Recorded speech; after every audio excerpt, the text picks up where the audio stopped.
تبلیغی جماعت پر اعتراضات اور جوابات۔ تبلیغی جماعت پر اعتراض کرنے والے کہتے ہیں کہ یہ لوگ مسجد میں اعلان کرتے ہیں، اسی طرح مسجد میں قیام کرتے ہیں، سوتے ہیں، کھانا کھاتے ہیں، اسباب کی بالکل نفی کرتے ہیں، گھر بار کی پرواہ نہیں کرتے، سب چھوڑ کر صرف توکل پہ چل رہے ہوتے ہیں، اور قرآن اور مستند احادیث چھوڑ کر فضائل اعمال پڑھتے ہیں جس میں متعدد ضعیف روایات ہیں، اور جو روایات اللہ کے راستے یعنی جہاد سے متعلق ہیں ان کو تبلیغی جماعت پر منطبق کرتے ہیں۔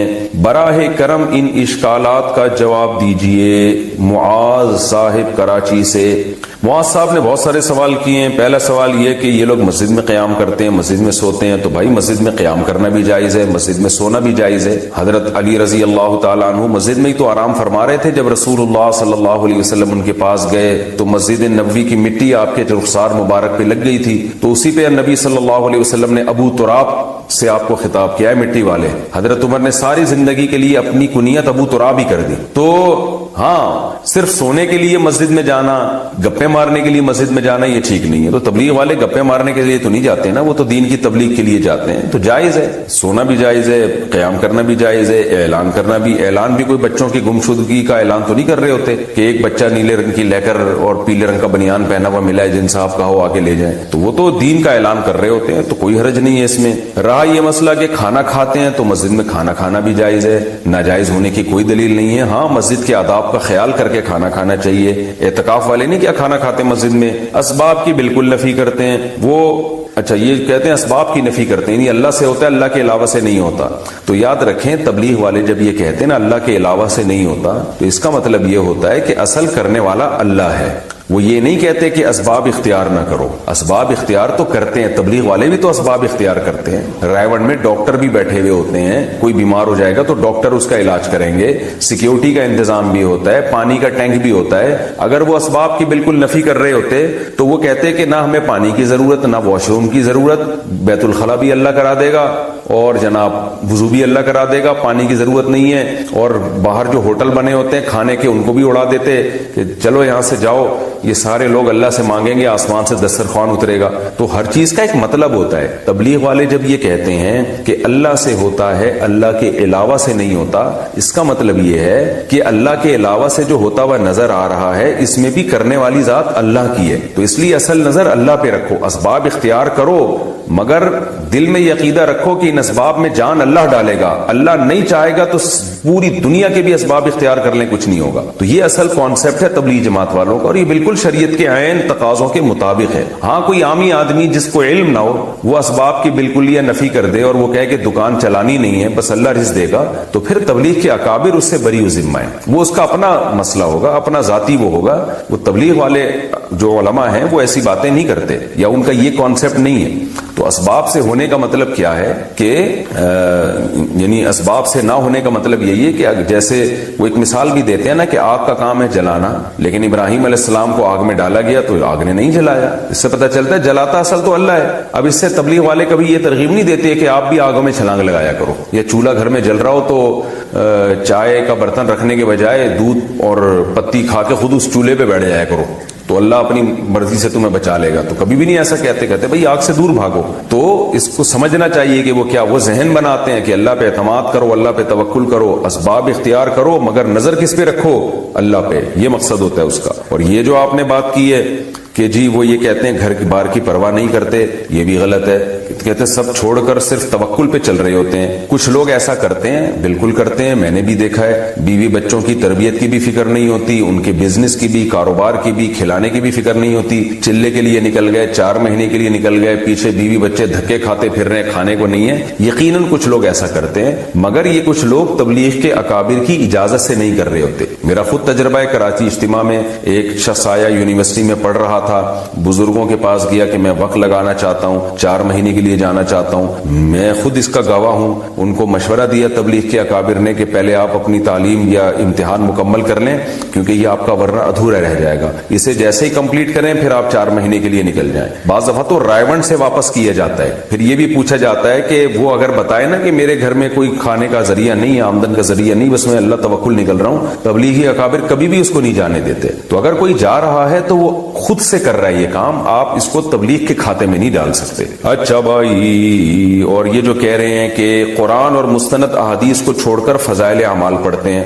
جس میں متعدد ضعیف روایات ہیں، یہ بات بھی غلط ہے۔ فضائل اعمال میں زیادہ تر احادیث صحیح ہیں، ضعیف حدیثیں کم ہیں، اور جو ضعیف حدیثیں ہیں بھی تو وہ مسائل کے بارے میں نہیں ہیں، وہ فضائل کے بارے میں۔ بہت بڑے بڑے علماء محدثین گزرے ہیں جن کا یہ کانسیپٹ تھا کہ ایک عمل کی فضیلت اگر صحیح حدیث سے ثابت ہو تو اس کی فضیلت کو چار چاند لگانے کے لیے ضعیف حدیث پیش کی جا سکتی ہے۔ یہ تو بہت زیادہ ہے، تبھی حدیث کی کتابوں میں صحیح حدیث کے ساتھ ضعیف حدیثیں بھی بھری ہوئی ہیں۔ تو وجہ اس کی یہی ہے کہ بھئی اس سے کوئی شرعی مسئلہ ثابت نہیں ہو رہا، فضائل اعمال مسائل کی کتاب تو ہے نہیں، تو یہ ان کا کانسیپٹ تھا کہ بھئی ایک چیز جیسے نماز کی فضیلت پر صحیح حدیثیں بہت ہیں، وہ صحیح حدیثیں بھی فضائل اعمال میں ہوں گی، کچھ ضعیف حدیثیں بھی ہوں گی، لیکن وہ ضعیف حدیثیں اسی صحیح حدیث کی تائید کر رہی ہوتی ہیں۔ تو اس لیے یہ ایک نعرہ پوری دنیا میں خام خواہ میں پھیلا دیا گیا ہے کہ فضائل اعمال میں من گھڑت قصے ہیں، فضائل اعمال میں ضعیف روایتیں، ایسا نہیں ہے۔ ضعیف روایتیں بھی ہیں لیکن بہت ساری صحیح روایتیں بھی ہیں، اور ان سے جو مضمون ثابت ہو رہا ہے وہ شریعت کے مطابق ہے۔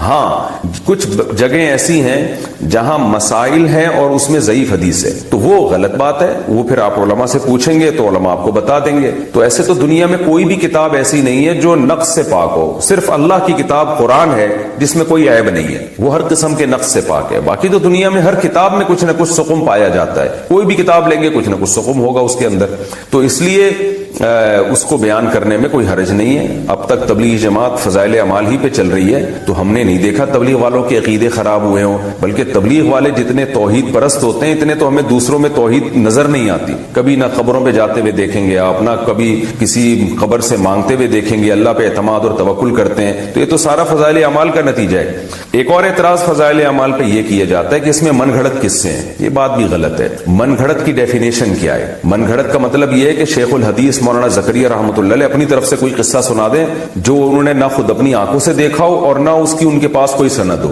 اس کو من گھڑت کہتے ہیں۔ آپ نے کوئی قصہ سنایا، لوگ پوچھیں گے بھائی یہ قصہ من گھڑت ہے، آپ کہیں گے کیوں؟ وہ کہتا ہے آپ نے دیکھا اپنی آنکھوں سے؟ آپ کہیں نہیں نہ میں نے تو دیکھا بھی نہیں، پھر کسی مستند آدمی سے سنا نہیں جی، پھر ہم کہہ سکتے ہیں بھائی یہ من گھڑت ہے۔ لیکن آپ نے ایک واقعہ سنایا، اگلا کہہ رہا ہے من گھڑت ہے، آپ دلیل دے رہے ہو بھائی میں نے خود اپنی آنکھوں سے دیکھا ہے، تو اب من گھڑت کہاں سے ہو گیا؟ یا کسی قابل اعتماد آدمی کا حوالہ دیا کہ اس نے یہ واقعہ بیان کیا ہے، تو اب من گھڑت نہیں رہا۔ تو فضائل اعمال میں جتنے بھی کرامت کے واقعات ہیں، جتنے بھی اس طرح کے واقعات ہیں جو محیر العقول ہیں، وہ کرامت کے واقعات ہیں، تو فضائل اعمال میں نے جس کتاب سے لیا ہوتا ہے اس کتاب کا حوالہ دیا ہوتا ہے، اور وہ کتاب کے مصنف بڑے بڑے محدثین، بڑے بڑے مورخین ہیں، تو قابل اعتماد لوگوں کے حوالوں کے ساتھ وہ واقعات لکھے ہوئے ہیں، تو ان کو من گھڑت کس بیس پہ کہہ دیا آپ نے؟ تو اس لیے یہ الزام برائے الزام ہے، اس کی کوئی حقیقت نہیں ہے۔ ہاں یہ ضرور ہے کہ ویسے ہم چھوٹا منہ بڑی بات کرتے ہوئے کہ ہماری کیا حیثیت ہے، لیکن ہم میں کیا بعض بڑے علماء بھی ہم نے دیکھے ہیں، وہ تبلیغ کے اکابر کو ایک مشورہ دیتے ہیں کہ بھائی اب چونکہ کام پوری دنیا میں بہت زیادہ پھیل گیا ہے، بہت زیادہ پھیل گیا ہے، تو بین الاقوامی سطح پہ کام ہو رہا ہے، تو ایسی کتاب آنی چاہیے جو بالکل بے غبار ہو، جس میں ساری حدیثیں صحیح ہوں، اس میں ضعیف، کیونکہ جیسے جیسے کام بڑھتا ہے نا اس کا معیار بھی اسی حساب سے بڑھانا پڑتا ہے آپ کو۔ تو اس لیے ہمارا ایک مشورہ ہے کہ ریاض الصالحین ہونی چاہیے، کیونکہ ریاض الصالحین میں A to Z ساری حدیثیں صحیح ہیں، الا یہ کہ ایک آدھ روایت پر اس کے کلام کیا گیا ہے، لیکن وہ بھی کوئی یقینی طور پہ کلام نہیں ہے۔ تو اس لیے ریاض الصالحین جیسے کہ عربوں میں جماعت میں جو عرب لوگ نکلتے ہیں ان کے لیے ریاض الصالحین ہے، تو ریاض الصالحین ہوگی تو وہ اس سے کام زیادہ بڑھے گا۔ یہ ایک مشورہ ہم بھی دیتے ہیں، لیکن ہماری کوئی ایسی اوقات نہیں، ہمیں تو یہ مشورہ دیتے ہوئے بھی شرم آتی ہے، لیکن بعض بڑے علماء بھی یہ کہتے ہیں۔ مولانا ابو الحسن علی ندوی رحمہ اللہ تعالی نے تبلیغ جماعت میں ریاض الصالحین شروع کروائی تھی عربوں میں، تبھی عربوں میں کام اتنا پھیلا ہے، تو اگر یہاں بھی ریاض الصالحین شروع ہو جائے تو یہ زیادہ اچھا ہوگا۔ رہا یہ مسئلہ کہ جہاد والی روایتوں کو تبلیغ والے تبلیغ پہ فٹ کرتے ہیں، تو دیکھیں جہاد والی روایتوں کو جو تبلیغ والے تبلیغ پہ فٹ کرتے ہیں، تو اس طور پر اگر کوئی جہاد کی روایتوں کو فٹ کرے کہ جہاد کا جو 100% ثواب ہے وہ پورا تبلیغ میں نکلے گا، پھر تو یہ بات غلط ہے۔ لیکن اگر کوئی اس طور پر منطبق کرتا ہے کہ جہاد میں اور تبلیغ میں قدر مشترک کیا ہے کہ مجاہد بھی اپنا گھر بار چھوڑ کر اللہ کے دین کی مدد کے لیے نکلتا ہے، اور جو تبلیغ میں نکلے یا دینی مدرسے میں علم علم حاصل کرنے کے لیے نکلے وہ بھی اللہ کے راستے میں ہوتا ہے. تو ایک نیک شگون کے طور پر یہ فضیلت لی جائے کہ بھئی دونوں کا مقصد تبلیغ ہے, تو جہاد کی کچھ آیتیں ایسی ہیں جو تبلیغ پہ فٹ ہوتی ہیں. جیسے قرآن میں آتا ہے ان تنصروا اللہ ینصرکم, اگر تم اللہ کی مدد کرو گے اللہ تمہاری مدد کرے گا. تو یہاں کیا مطلب ہے؟ اگر تم اللہ کے دین کی مدد کرو گے تو جیسے مجاہد اللہ کے دین کی مدد کرتا ہے. اب یہ آیت اصل میں ہے تو جہاد کے بارے میں, لیکن اس میں اللہ نے جہاد کا لفظ استعمال نہیں کیا, بلکہ اللہ نے یہ کہا ہے کہ اگر تم اللہ کے دین کی مدد کرو گے تو بھی اللہ بھی تمہاری مدد کرے گا.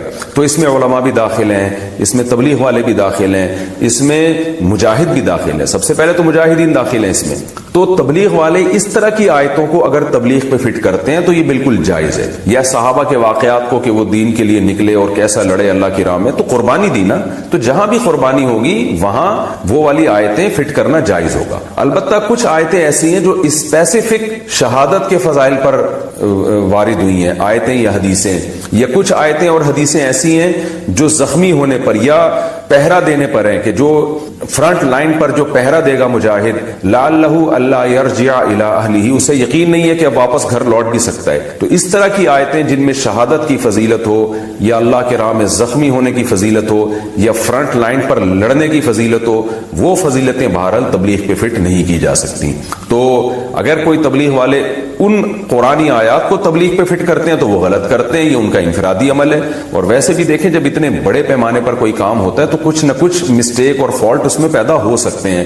یہ ممکن نہیں ہے کہ آپ اتنے بین الاقوامی سطح پہ اتنا بڑا خیر کا کام کر رہے ہوں اور اس میں ذرا بھی کوئی فالٹ نہ. جوانی میں تسبیح کی عادت ڈال لو, سمجھتے ہو نہیں آ رہی سمجھ میں؟ جوانی میں کیا عادت ڈال لو؟ تسبیح کی. نبی صلی اللہ علیہ وسلم نے فرمایا, صحیح بخاری کی آخری حدیث, کلمتانی خفیفتانی علی اللسانی ثقیلتانی فی المیزان حبیبتانی الی الرحمن سبحان اللہ وبحمدہ سبحان اللہ العظیم. دو کلمات زبان پہ بہت ہلکے, ترازو میں بہت بھاری اور رحمان کو بہت محبوب. ایک سبحان اللہ وبحمدہ, دوسرا سبحان اللہ العظیم. یہ آپ نے اگر جوانی میں اپنے آپ کو ذکر کا عادی بنا دیا, بڑھاپا بڑا اچھا گزرے. میرا خیال ہے 70 سال عمر تو ہوگی, 70 سال میں روزانہ کتنے پارے پڑھ رہے ہیں؟ 20. کیا یہ عادت انہوں نے بڑھاپے میں ڈالی ہے؟ بڑھاپے میں اتنی ہمت نہیں ہوتی.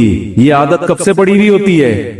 جوانی میں روز 20 نہیں پڑھتے ہوں گے, 2 پڑھتے ہوں گے, 3 پڑھتے ہوں گے, لیکن جیسے جیسے عمر بڑھ رہی ہے وہ تعداد کم ہونے کے بجائے بولو وہ شوق بڑھتا چلا جا رہا ہے. این ممکن ہے کچھ دنوں کے بعد یا چند سالوں کے بعد صحت اجازت نہ دے, این ممکن ہے, لیکن شوق تلاوت کا کم ہونے کے بجائے بڑھے گا.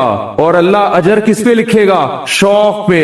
حدیث میں آتا ہے کسی کا کوئی معمول تھا, صحت خراب ہونے کی وجہ سے معمول چھوٹ گیا تو اللہ اس کے اعمال میں وہ نیکی لکھتے رہتے ہیں. تو آج آپ نے اپنے آپ کو میرے بھائی اللہ کا تھوڑا تھوڑا اللہ کا ذکر کی عادت ڈالو. میں نہیں کہہ رہا آپ سے زیادہ نہیں ہوتا تو وحشت نہ تھوڑا کر لو. آج تھوڑا کرو گے, کل اس تھوڑے میں ایسی لذت ہوگی کہ اللہ اس مقدار کو بڑھا دے گا. حدیث میں آتا ہے سبحان اللہ والحمد للہ ولا الہ الا اللہ واللہ اکبر, یہ کلمات احب الی اللہ مما طلعت الشمس او کما قال صلی اللہ علیہ وسلم. سورج جن چیزوں پہ طلوع ہوتا ہے, ظاہر ہے سورج تو پوری دنیا پہ طلوع ہوتا ہے, ان تمام چیزوں میں اللہ کو سب سے زیادہ محبوب یہ کلمات ہے. اور دیکھو اس میں اللہ کا کوئی فائدہ نہیں ہے, اللہ کی آپ حمد و ثنا کریں, اللہ کا کوئی فائدہ نہیں ہے. اللہ یہ چاہتے ہیں میرے بندے اپنی زبان سے میرا نام لیا کریں. اللہ کو اس بات کی خوشی ہوتی ہے. ہمارے حضرت ایک شعر پڑھا کرتے تھے, یہ جو اہل اللہ ہوتے ہیں نا ان کو ذکر کی بڑی عادت پڑ جاتی ہے. بار بار اللہ کا نام لیتے لیتے نا, شروع میں تو انسان کو عادت نہیں ہوتی, جب نام لیتا ہے بار بار ذکر, تو پھر اس کا ٹائم اللہ کے ذکر کے بغیر پاس نہیں ہوتا. پھر اس کو ایک کمی محسوس ہوتی ہے. کسی کو چائے کی عادت پڑ جائے, چرس کی عادت پڑ جائے, سگریٹ کی عادت پڑ جائے, نہیں ملے تو تڑپتا ہے نا. تو جس کو ذکر کی عادت پڑتی ہے نا, اس کو جب ذکر کا ٹائم نہ ملے تو اس کا دل پریشان ہوتا, اس کو اللہ کے نام میں ایک چسکا آنے لگتا ہے. لیکن یہ پہلے دن نہیں ہوگا, عادت ڈالنی پڑے گی تو روز آنا اس کا معمول بنا لے، 100 دفعہ صبح 100 دفعہ شام تسبیح کا معمول بنا لے۔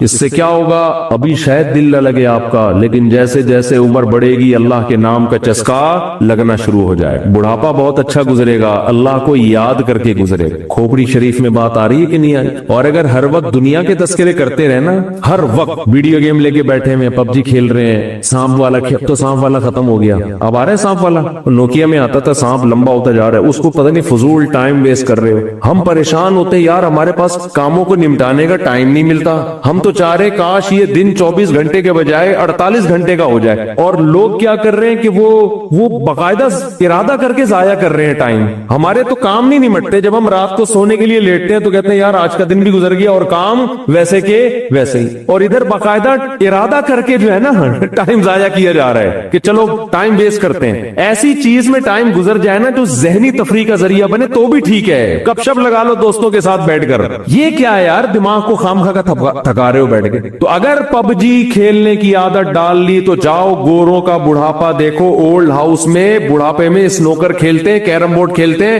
لڈو کا نہیں مجھے پتا، یہ چیزیں کھیل رہے ہوتے ہیں بڑھاپے میں، اور ہمارا بوڑھا بڑھاپے میں ایک دن میں 20 پارے ختم کر رہا ہے، سمجھتے ہو کہ نہیں؟ وہ نماز میں دل بہلا رہا ہے، وہ تہجد میں اس کا ٹائم گزر رہا ہے، بھائی ویڈیو نہ بنائے لکھا ہوا ہے نا۔ تو یہ کیسی عجیب بات ہے، آپ جائیں وہاں۔ ایک صاحب نے مجھے کہا کہ میں نے یورپ میں بڈھی عورتوں کو دیکھا، بڈھی عورتیں 5-6 بڈھی عورتیں بیٹھی ہوئی اور جوا کھیل رہی ہیں، تاش کھیل رہی ہیں۔ کہہ رہے مجھے یاد آیا یار ایک ہماری بوڑھی ہیں، ہماری بوڑھی عورتیں مصلے پہ بیٹھی ہوتی ہیں، اللہ کر رہی ہوتی ہیں، آخری وقت اللہ کا نام لے کے گزار رہی ہوتی ہیں، اور ایک یہ بڑھیاں ہیں اور کیا کھیل رہی ہیں؟ تاش کے پتے۔ اچھا لگتے ہیں بڑھاپے میں یہ؟ ہمارے بوڑھے کو دیکھو آدمی کا دل چاہتا ہے اس سے دعا کروائے کہ بابا جی میرے بھی سر پہ ہاتھ رکھ لو۔ جو تاش کھیل رہی ہو بیٹھ کے اس بڈھی سے دل چاہے گا؟ اسے تو آدمی نصیحت کرے گا کچھ اور کر لے، تھوڑے دنوں میں اتنا راشا آئے گا نا ہاتھوں میں تھوڑے دنوں میں کہ ایک پتے کے بجائے 2 گر رہے ہوں گے، 2 پتے ایک ساتھ گر رہے ہوں گے۔ تو اس لیے کارآمد بنا لو، کچھ تھوڑا بہت اللہ کا نام لے لیا کرو۔ دیکھنے میں تو ہم بھی نیک ہی لگتے ہیں، اللہ کرے نیک ہی ہوں، ٹھیک ہے؟ تو دعویٰ تو کوئی بھی نہیں کر سکتا کسی کے بارے میں کون نیک ہے کون برا ہے۔ قرآن نے دعووں سے منع بھی کیا، قرآن کے الفاظ ہیں فلا تزکوا انفسکم، ایک دوسرے کے نیک ہونے کا فتویٰ مت دیا کرو، یقینی طور پر نہیں، اچھا گمان سب سے رکھنے کا حکم ہے ہمیں، یقینی طور پر نیک نہیں کہا کرو کسی کو، وہ اللہ ہی جانتا ہے۔ هو اعلم بكم اذ انتم اجنة في بطون امهاتكم، اللہ فرماتے ہیں زیادہ فنٹر گیری مت کیا کرو، وہ تمہیں اس وقت سے جانتا ہے جب تم ماں کے پیٹ میں تھے، سمجھ رہے ہو؟ جب اس وقت سے جانتا ہے، کیونکہ بچہ جو ہے نا بچہ وہ بہادر ہوگا، بزدل ہوگا، طاقتور ہوگا، کمزور ہوگا، یہ سب چیزیں ہماری جینز میں شامل ہوتی ہیں، کیا ہوگا یہ سب کچھ پہلے سے ریٹن میں لکھا ہوا ہوتا ہے۔ تو اللہ فرماتے ہیں میں تو تمہیں اس وقت سے جانتا ہوں جب تم ماں کے پیٹ میں تھے، جب ماں بھی نہیں جانتی تھی، تو مجھے سب کے بارے میں سب پتا ہے۔ تو جب اللہ کو سب پتا ہے، جس کے پاس لوٹ کے جانا ہے، اچھے ہوگے تو وہ خود ہی بدلہ دے دے گا، برے ہوگے تو انتقام لے لے گا۔ خود جب یہ دعوے کرو گے تو اچھے ہونے کے دعوے کرو گے اور اللہ جانتا ہے کہ تم اچھے نہیں ہو، تو یہ تمہارے حق میں برا ہو جائے گا، پھر سمجھ رہے ہیں؟ اچھے ہوگے بھی برے بن جاؤ گے۔ تو اس لیے بھائی یقینی طور پر تو کوئی نہیں کہہ سکتا، لیکن ہم نے ان کو دعوت اس لیے دی کہ تاکہ یہ جو نوجوان طبقہ ہے یہ دیکھے کہ بھائی دیکھو یہ لوگ بھی ہیں، یہ اپنے عروج کے وقت میں انہوں نے یو ٹرن لیا۔ میں یہ نہیں کہہ رہا کہ کرکٹ حرام ہے، ناجائز ہے، یہ ایک الگ بحث ہے، کیا ہے اس پر میں پہلے کئی دفعہ بات کر چکا ہوں، لیکن ٹائم ویسٹنگ بہرحال ہے، سمجھ رہے؟ دیکھو ہمارے ہاں قوم کی جو خدمت ہے نا اس کی ابھی تک ڈیفینیشن ہی نہیں پتا چلی ہے کہ خدمت کہتے کس کو ہیں، سمجھ رہے؟ وہ چیزیں جن کو پرانے زمانے میں ٹائم ویسٹنگ سمجھا جاتا تھا، اب اس پہ خدمت کا لیبل لگا کے مارکیٹ میں اس کو چلا دیا۔ ایک دفعہ یورپ میں ایک ہمارے دوست ہیں، وہ بہت وہاں انہوں نے ڈگری حاصل کی ہیں، یونیورسٹی میں پڑھے ہیں اور میڈیا کی لائن سے ان کا خاص تعلق ہے، تو انہوں نے مجھے بتایا کہ جب یہ بڑی طاقتیں ان کو کسی چیز کو حلال کرنا ہوتا ہے نا، جیسے افغانستان میں چرس پہ پابندی کہ وہی چرس بیچنے پر پابندی، پاکستان کو بھی پابندی، لیکن جب ان لوگوں کو کچھ ایکسپورٹ کرنا ہوتا ہے تو نام چینج کر کے خوبصورت پیکنگ کر کے اسی چیز کو بیچتے ہیں۔ انہوں نے کہا انہوں نے چرس اگر بیچنی ہوئی نا، اگر ان کا ارادہ ہوا کہ ہم چرس بیچتے ہیں تو ڈپریشن کی ایک میڈیسن، صحیح ہے نا، وہ نام دے کر اور خوبصورت پیکنگ میں چمک پٹیوں میں لپیٹ کے اس کو ایکسپورٹ کرنا شروع کر دیں گے۔